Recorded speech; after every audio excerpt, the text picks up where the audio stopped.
Good morning, Sumana's diary চ্যানেলে তোমাদের সবাইকে স্বাগত জানাই। আশা করি তোমরা সবাই ভালো আছো, আমিও খুব ভালো আছি।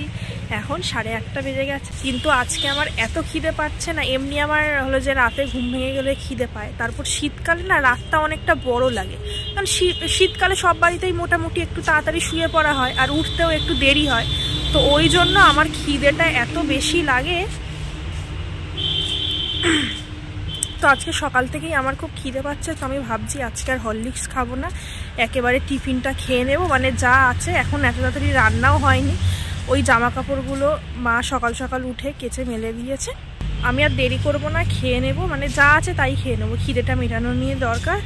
তাহলে আজকের দিনটা তো অনেক আগে শুরু হয়ে গেছে, আর বেশি দেরি না করে আজকের ব্লগটাও এখান থেকেই শুরু করে দিই। এখন আমি টিফিন খাওয়ার জোগাড় করছি। আগের দিন রুটি এনেছিল, তো এটা ছিল, আমি এখন সেঁকে নিচ্ছি। পাউরুটি একটু সেঁকে নিলে খেতে বেশ ভালো লাগে। এখন আসলে হরলিক্স খাওয়ার সময়, মা এদিকে এই যে হরলিক্স খাচ্ছে। আমার এত জোর খিদে পেয়েছে, আমি আর হরলিক্স খেলাম না। আমি এই রুটি ছিল, হ্যাঁ হরলিক্সে আমার হবে না, রুটি আছে আর বোঁদে আর মিষ্টি আছে, তো ওই দিয়ে আমি এখন টিফিনটা করব। এই যে আমার টিফিন, মা করছে ব্রেকফাস্ট, আমি করছি টিফিন। মা আবার একটুখানি রুটি চুরি করে নিয়েছে হাফ, হরলিক্সের সঙ্গে হরলিক্স আর পাউরুটি।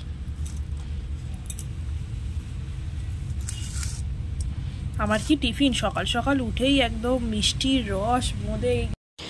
এখন আমি সর্ষে আর পোস্তটা বাটবো। আগের দিনের যে মাছগুলো রয়েছে সর্ষে পোস্ত দিয়ে হবে, তো সর্ষেটা কম রেখে পোস্তটাই বেশি নিলাম, কারণ বেশি সর্ষে হলে না আমরা খেতে পারি না, কেমন একটা যেন ঝাঁঝ ঝাঁঝ একটা তেতো তেতো ভাব লাগে। তো ওই জন্য পোস্তটাই একটু বেশি পরিমাণেই দিলাম, দিয়ে এবার বেটে নেব। ওদিকে সর্ষে আর পোস্তটা বাটা হয়ে গেছে, এখানে মা এবার আদা রসুন কাটছে, ওদিকে ফুলকপি কেটে রাখা রয়েছে, আর লাউ, ফুলকপির নিচে লাউ রয়েছে। আর এই লাউটা মা যখন কাটছিল তখন থেকেই বলছিল যে ভালো হবে না, কারণ এত পরিমাণে লাউটার কষ বেরোচ্ছে, লাউ পুরো কালো হয়ে যাচ্ছে। আর এমনিও কচি লাউ হয়তো ওই জন্য হতে পারে, কিন্তু এমনিও কেমন একটা মা যখন কাটছে বলছিল শক্ত শক্ত লাগছে খুব। দেখা যাক কি হয়। এবার আমি আদা রসুনটা ঘষে নেব, কারণ একটুকুনি আদা রসুন না মিক্সিতে হতে চায় না, কারণ মিক্সিতে না মানে যেই পাক দেবো অমনি হলো যে আদা রসুনটা উপর দিকে উঠে যায়, ভালো হয় না। ওই জন্য অল্প যখন আদা রসুন বাটার হয় তখন ওই আদা রসুনটা ঘষেই দিই। একটা কাজ শেষ না করতে করতে আমার মা আর একটা কাজ দিয়ে দিয়েছে, মানে সেই রকম কোনো কাজ নয়, বসে বসে কাজ সব থেকে সুবিধা। মা হলো যে বললো যে আদা রসুনটা হয়ে গেলে কড়াইশুঁটিটা কেটে দিতে, আর ওদিকে ধনে পাতাটা কেটে দিতে, কারণ ধনে পাতাটা একটু বেশি পরিমাণে কাটতে হবে, 2-3টে তরকারিতে দিতে হবে, আর কড়াইশুঁটিটা এবার। আর সত্যি কথা বলতে না, আমি কড়াইশুঁটি মানে আমি যখন ছাড়াতে বসি তখন হলো যে কড়াইশুঁটির বাটি ভর্তিই হয় না।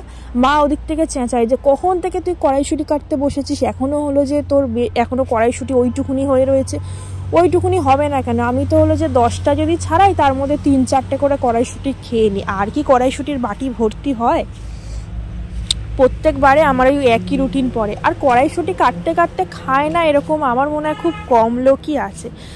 এইটা এমনই একটা জিনিস শুধুই খাওয়া যায়, তো ওই জন্য কাটতে কাটতে 2-4টে গালে ফেলে দিলেই হয়ে যায়। তো যাই হোক, এবার আমি কেটে নেব।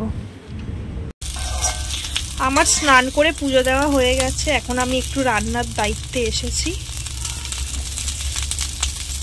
মা গেছে একটু রোদের দিকে জামা কাপড় উল্টে পাল্টে দিতে।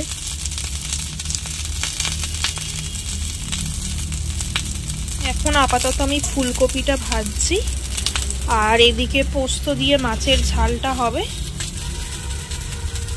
এদিকে এখন পোস্তটা ফুটছে, আমি এখন একটু পোস্তটা চেখে দেখবো নুন হয়েছে কিনা, তারপর নুন দিয়ে মাছগুলো দিয়ে দেবো। মানে নুন লাগে তাহলে নুন দেবো, দিয়ে মাছগুলো তারপর দিয়ে দেবো। এদিকে ফুলকপিটা একদম কমিয়ে দিয়েছি, আস্তে আস্তে ভাজা হোক, নাহলে বাড়িয়ে দিয়ে ওদিকে দেখতে গেলে আবার চুঙে টুঙে যাবে কোথায় বা পুড়ে যাবে, তখন আর এক কাণ্ড মিলে যাবে। এখানে আস্তে আস্তে ভাজা হোক, আমি নুনটা টেস্ট করে নিই একবার। আর এদিকে এই কাটা রয়েছে, মা ধনে পাতাটা কুচে রেখেছে, আর মাছটা রয়েছে কালকের ওই পমফ্রেট মাছটা। এবার দেখি ওদিকটা কি হলো।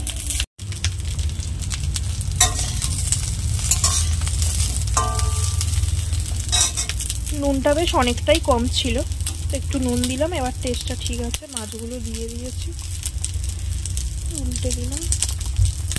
4টে মাছ, এগুলো একটু হোক, একটু কমিয়ে দিই। ফুলকপিগুলো ভাজা হয়ে গেছে, এবার তুলে নেব। তুলে নিচ্ছি, এবার ভাজা হয়ে গেছে, আর বেশি ভাজা যাবে।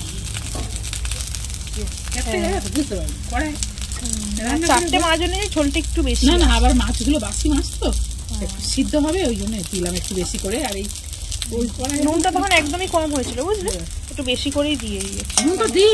ও তাই বলি যে একদমই নুন হয়নি তো, দেখলাম একদমই চলে আসে।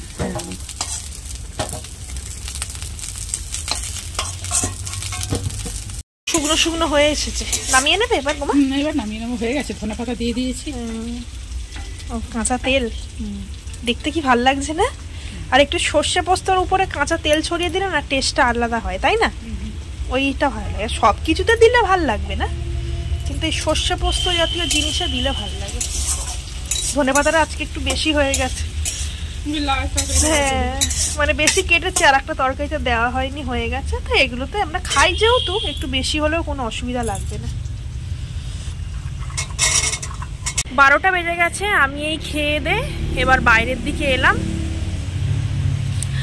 আর হলো যে এখন একটু রোদে দাঁড়িয়ে দাঁড়িয়ে চুলটা আঁচড়াবো, জ্বরটা ছাড়িয়ে নেবো। কারণ এই শীতের সময় না বিকেলবেলা জ্বর ছাড়াতে ইচ্ছা করে না, সময়ও অনেকটা লাগে। আর শীতের সময় তো হাত ফাত যেন আরো কনকন করে সন্ধে হওয়ার পরে। খেতে বসে পড়েছি। আমি যদিও এখন খাবো, আজকে আমি একা খাবো, কারণ আজকে খাওয়ার টাইমটা একটু তো গন্ডগোল হয়ে গেছে। আমি যেহেতু তাড়াতাড়ি একটু খেয়ে নিয়েছি। হ্যাঁ, মানে আমি ব্রেকফাস্ট আর টিফিনের মাঝে খেয়েছি বলে আমার আজকে একটু তাড়াতাড়ি আবার দুপুরে খিদে পাচ্ছে। তো ওই জন্য এখন আমি খেয়ে নেবো, মা পরে খাবে। এটা লাউ বড়ি দিয়ে, ওই হলো যে চাল, ওই লাউ বড়ি দিয়ে তো আমার বলতে বলতে মা হলো যে তোলা হয়ে গেছে। লাউ বড়ি দিয়ে তরকারি। আর এইটা হচ্ছে পমফ্রেট মাছ, আগের দিনের ছিল, ওটা একদম পোস্ত দিয়ে আর ধনে পাতা দিয়ে শুকনো শুকনো হয়েছে। আর রাতের ফুলকপির তরকারি করা রয়েছে, ওটা রাতে খাওয়া হবে। এখন আমি এই দিয়েই খেয়ে নেবো। মা আজকে আমাকে চপচপে করে রোদে বসিয়ে তেল মাখিয়ে দিয়েছে। আর এখন 2টো বাজে, দুপুরে খাওয়া দাওয়া সব হয়ে গেছে। কিন্তু আজকে এত ঠান্ডা লাগছে, অন্য সময় দুপুরবেলা খেয়ে দিয়ে ঘরে চলে যাই, কিন্তু আজকে এত ঠান্ডা লাগছে, এত পরিমাণে ঠান্ডা লাগছে না, আর হলো যে ঘরে যেতে ইচ্ছা করছে না। ভাবলাম একটু রোদের কাছে বসি, আজকে আর শোবো না, একেবারে হালকা বসেই তারপরে ভিডিওটি এডিট করে নেবো, নিয়ে সন্ধে হওয়ার আগেই ঘরে চলে যাব। মাও এসে বসবে। আর আমি এই চাদরটা নিয়েছি, হলো যে খুব অনেকক্ষণ বসলে মাথাটা কেমন জ্বালা করে, গাটা কত বড় দেখো মা প্লেনটা, কি বিশাল বড় একটা প্লেন যাচ্ছে, দেখা গেল না, মানে ক্যামেরা এলো না।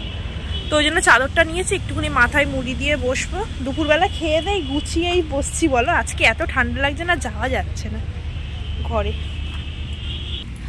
নেচারটা কত সুন্দর, পাশে বসেছি, বাঁদিকেই পেঁয়াজ গাছ, এরকম করে ধরতে না কি সুন্দর লাগছে। একবার জোরে টান দিলে উঠে যাবে, তখন যে একটাও মার তখন বাইরে পড়বে না। মা নিজেই কতবার পা তুলে দিয়েছে, দিয়া সোজা করে দিয়েছে। হ্যাঁ, চুলের মুঠির মতো, চুল খোঁচা খোঁচা কয়েকটা চুলের মতো। বিকেল হয়ে গেছে, এখন কিন্তু সন্ধে হয়নি তা বলে, এখন বিকেল 4টে বাজে। কিন্তু আজকে সকাল থেকেই মেঘলা করে রয়েছে, মানে সকালে তাও একটু রোদ উঠছিল, আবার একটু মেঘলা করছে, কিন্তু এই ঠিক দুপুরের পর থেকে একদম পুরো অন্ধকার হয়ে এসছে। মানে পুরো বৃষ্টি আসার আগের পর্যায়ে যেমন হয়, ওয়েদারটা যেমন করে থাকে ওই রকম। এই যা কনকনে শীত পড়েছে, হাড় একদম কেঁপে যাচ্ছে, তার উপর যদি আবার বৃষ্টি হয় তো দেখার কোনো, মানে তখন কোনো কথাই নেই। কি হয় এখন, হালকা কিন্তু হাওয়া দিচ্ছে, মানে পুরো এই সন্ধে হয়ে আসার আগের মুহূর্তে যেমন হয় পুরো ওই রকম। কিন্তু 4টে বাজে সবে। আমি বাইরে এসে মানে চমকে গেছি, এতটা অন্ধকার আবার বুঝতে পারিনি। তো বাইরে এসে দেখলাম আমার বড্ড অন্ধকার হয়ে এসছে। দেখা যাক কি হয়, বৃষ্টি না হলেই তো হয়, মানে বৃষ্টি না হলেই ভালো হয়। ঠান্ডাও লাগছে। রাতে ডিনার করতে বসে পড়েছি। আজকে আমাদের ফুলকপি আলু কড়াইশুঁটি দিয়ে একটা তরকারি আর রুটি। দাদা, আমরা একজনের মতো ভাত ছিল তাই দাদা খাচ্ছে, আমরা রুটি খাবো। তাহলে আজকের ব্লগটা আমি এখানেই শেষ করছি। আবার দেখা হবে নতুন একটা ব্লগের সাথে। তোমরা ভালো থেকো, সুস্থ থেকো। Good night, tata.